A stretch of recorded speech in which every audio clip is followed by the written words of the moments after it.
অনেক দিদির বাড়ি ঘোরা হয়েছে আর আমি এখানে সকাল সকাল বাড়িতে এসে বাড়িতে এসেছিলাম কালকে। তো সকাল সকাল আমি এখানে মাথাতে তেল দিয়ে দিয়েছিলাম, তারপরেই দেখলাম রাস্তা দিয়ে হরিনামের দল যাচ্ছিল। একটা পাড়াতে, আমাদের পাড়ার পাশের পাড়াতে সেখানে হরিনাম হবে, যেটাকে মহোৎসব বলা হয়।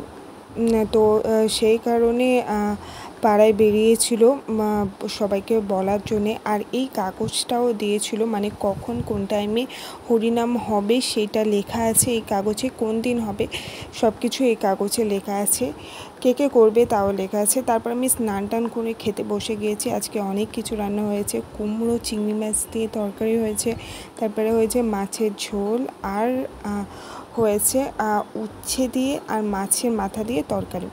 তো চিংড়ি মাছ তো আমার খুবই ভালো লাগে। তোমাদের কাদের কাদের ভালো লাগে সেইটা কিন্তু কমেন্টে নিশ্চয়ই বলো। আর সব রান্নাগুলোই খুব টেস্টি হয়েছিল, বিশেষ করে কুমড়োর তরকারিটা তো খুবই টেস্টি হয়েছিল।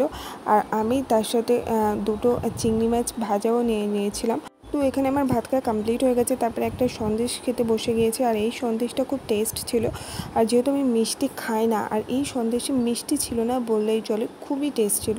আর সন্দেশ খাওয়া হয়ে যাওয়ার পরে আমি একটা পেপসি খাচ্ছিলাম, সেটাও ছিল খুব টেস্টি। আর এই গরমে তো খুবই ভালো লাগছিল ঠান্ডা ঠান্ডা পেপসি খেতে। তো চলো আজকের মতো ভিডিওটা এতটাই, বাই বাই।